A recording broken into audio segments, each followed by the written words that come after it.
Mock drill को लेकर रांची जिला प्रशासन ने बैठक की। इस दौरान डीसी, एसएसपी, ट्रैफिक एसपी समेत एनडीआरएफ, सीआईएसएफ, अग्निशमन विभाग के, एयरफोर्स, रेलवे प्रबंधन समेत कई अधिकारी मौजूद रहे और इस पर विचार किया गया कि मॉक ड्रिल को लेकर क्या कुछ रणनीति होगी और तय किया गया है कि 4 बजे से 7 बजे तक मॉक ड्रिल का आयोजन किया जाएगा और 4 बजे सायरन बजाया जाएगा, लोगों को युद्धाभ्यास के बारे में जागरूक किया जाएगा और इसके साथ साथ जैसे ही शाम का अंधेरा छाएगा ब्लैकआउट की भी प्रैक्टिस लोगों को कराई जाएगी।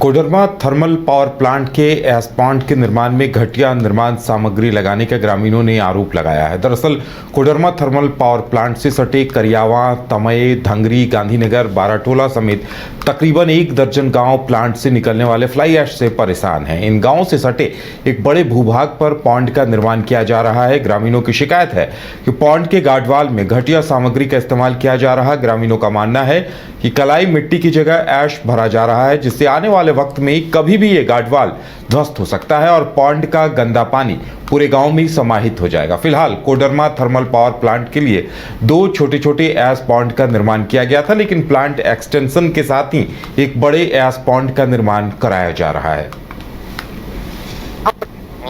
निर्माण में ये खामियां चल रही है, चूंकि ये ऐश पॉन्ड में उसको कले मिट्टी देना है और कले मिट्टी के बाद भी जो भी इसकी भराई होगी, जो इसको हाइड करना है वो मिट्टी देना है।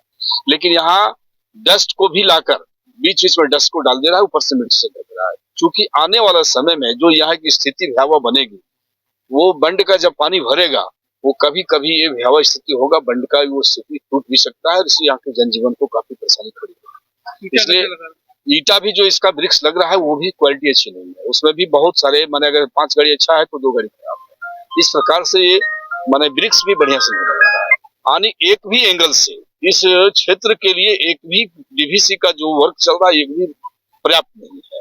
और इस संबंध में यहाँ के पता नहीं, यहाँ सांसद महोदय, विधायक महोदय को भी इसकी सूचना मिलती है, लेकिन पता नहीं वो अपने स्तर से कुछ करते हैं या नहीं करते हैं, लेकिन अभी तक उसका कोई पॉजिटिव रिजल्ट पब्लिक के बीच में।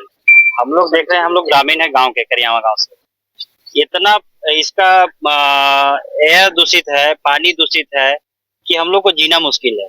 ना हम लोग शुद्ध हवा ले पाते हैं, ना शुद्ध पानी पी रहे हैं, ना खेती योग्य जमीन छोड़ दिया है। जो भी बचा खुचा जमीन है वो पहले तो ले लिया, जो बचा खुचा है उसमें ऐश इसका उड़ करके जो है सो लेयर बाय लेयर बन जाता है। न उसमें खेती कर पाते हैं, खेती भी ठीक से ढंग से नहीं होता है। एकदम देखिए, ये तालाब हम लोग का पूरा गांव का बड़ा तालाब है। ये तालाब में टाइगर ग्रास इतना बड़ा बड़ा हो गया है और पानी इतना दूषित हो गया कि इसमें जो जानवर उनवर पीता है तो ये मतलब इंफेक्शन हो जाता है, उन लोगों को इलाज करवाना पड़ता है। इससे पहले हम लोग नहाते थे, धोते थे, पानी भी पी लेते थे बचपन में, लेकिन अभी वो पानी वो वैसा नहीं रहा। इसका जितना काम हो रहा है, इसका सारा गुणवत्ता एकदम जांच करवाइए उच्च अधिकारी से। ये एकदम थर्ड क्वालिटी का काम करवाता है। हम लोग जब रोकने जाते हैं या बोलने जाते हैं तो इन लोग हम लोग को देता है कि किसका। और युद्धाभ्यास यानी मॉक ड्रिल को लेकर राजधानी रांची समेत 5 जगहों पर युद्ध को लेकर सिविल डिफेंस मॉक ड्रिल का आयोजन किया जा रहा है और इसे लेकर सभी को जानकारी दी गई है। बताया जा रहा है कि राजधानी रांची में एक लोकेशन पर मॉक ड्रिल का आयोजन होगा। इस दरमियान शहर भर में लोगों से लाइट ऑन नहीं करने की अपील की जाएगी। वहीं इसके साथ जिन जगहों पर यह मॉक ड्रिल का आयोजन होगा वहां ट्रैफिक व्यवस्था बाधित की जाएगी। इसके साथ ही रांची उपायुक्त ने बताया कि अगर कोई आपात स्थिति उत्पन्न होती है, युद्ध जैसे हालात पैदा होते हैं, तो लोगों को सुरक्षित कैसे रखा जाए इसे लेकर और तमाम विभाग आपस में मिलकर कैसे काम करें इसे लेकर विशेष व्यवस्था की जानी है। जोहार, आप सब लोगों को विभिन्न सूत्रों के माध्यम से जानकारी हुई होगी कि कल 7 तारीख को भारत सरकार के गृह मंत्रालय के निर्देश के आलोक में और राज्य सरकार के निर्देश के आलोक में रांची जिला में भी सिविल डिफेंस के नागरिक सुरक्षा का मॉक ड्रिल किया जाएगा। और ये उसके लिए हम लोगों ने आज जिला स्तरीय एक समन्वय समिति का हम लोगों ने बैठक की है, जिसमें सभी जो स्टेक होल्डर्स है, सिविल सर्जन हो गए, पुलिस हो गए, फिर उसके बाद आर्मी के, एनसीसी के, एयरफोर्स के सब लोग हम लोग बैठक करके की एक मॉक ड्रिल जो कल होगी उसके संबंध में हम लोगों ने रूपरेखा तैयार किए हैं।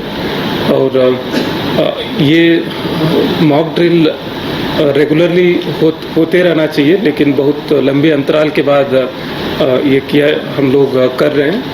और जो पूरा शहर में सभी लोगों से अनुरोध है, जो कल मॉक ड्रिल शुरू होगी शाम को 4 बजे शार्प, तो उसके बाद लाइट्स वगैरह ऑफ रखें और जनरेटर यूपीएस का उपयोग न करें। मुख्य उद्देश्य है कि जहां हवाई जगह से जहां पे भी अगर कोई देखते हैं तो रोशनी या दिखना नहीं चाहिए, ताकि जो इंस्टॉलेशंस है वो नहीं दिखे। और विशेषकर जो ये एयर रेड के संबंधित एक सायरन भी कल बजेगी, और वो एग्जैक्ट लोकेशन आज रात को जिला प्रशासन फाइनल करके सोशल मीडिया और हमारे प्रेस रिलीज़ के माध्यम से हम लोग बताएंगे। और उस जगह पे जो है हम लोगों का complete evacuation, search and rescue, relief operation सब चलेंगे। तो वहाँ जो है हमारे सभी एम्बुलेंस सर्विसेज, फायर सर्विसेज, हमारे एनडीआरएफ की टीम, पुलिस, सभी लोग वहाँ उपस्थित होकर जो ये रेस्क्यू ऑपरेशंस करेंगे। और राजधानी रांची में जो ये मॉक ड्रिल का आयोजन किया जा रहा है उसे लेकर एक बैठक भी बुलाई गई और तैयारियां की गई। केंद्र सरकार के निर्देश पर मॉक ड्रिल किया जाना है और इसको लेकर राज्य के फायर ब्रिगेड के DG, ADG operation, IG operation, ITBP के जवान, 5 जिलों के डीसी और एसपी भी मौजूद रहे। बैठक के दौरान मॉक ड्रिल के दौरान क्या कुछ व्यवस्था रहेगी, इसे लेकर सभी को जरूरी दिशा निर्देश भी दिए गए। कल दिनांक 7 मई 2025 को डिज़ास्टर प्रिपेयर्डनेस को और पुख्ता बनाने के लिए, स्ट्रेंथन करने के लिए जिला प्रशासनों के द्वारा सिविल डिफेंस ऑर्गेनाइजेशंस के साथ में एक मॉक ड्रिल एक्सरसाइज किया जाएगा, जो कि कल झारखंड में मुख्य रूप से 5 जिलों में किया जाएगा, जिसमें रांची, जमशेदपुर, बोकारो, गोड्डा और साहिबगंज जिले हैं, जिसमें जिला प्रशासन के द्वारा कुछ डेसिग्नेटेड लोकेशंस, जिनको जिला प्रशासन के द्वारा चिन्हित किया जाएगा, उन जगहों पे जो है ये एक्सरसाइज किया जाएगा। इस मॉक ड्रिल एक्सरसाइज में मुख्य रूप से कुछ इमरजेंसी सिचुएशंस को सिमुलेट किया जाएगा, जिसके संबंध में आगे मॉक ड्रिल किया जाएगा, और उससे रिलेटेड जो आपदा होती है उसको भी सिमुलेट किया जाएगा, और जो ब्लैकआउट्स होते हैं उन्हें भी कराया जाएगा। और इसका मुख्य पर्पज़ ये रहेगा कि जो विभिन्न एजेंसीज है इमरजेंसी रिस्पांस से रिलेटेड, जैसे कि civil defence, police, fire services, medical teams और खासकर पब्लिक, इनकी जो ऐसे सिचुएशंस को हैंडल करने के लिए जो प्रिपेयर्डनेस होती है, उसी को देखने के लिए, उसी का अध्ययन करने के लिए बेसिकली ये मॉक ड्रिल एक्सरसाइजेस कल किए जाने हैं।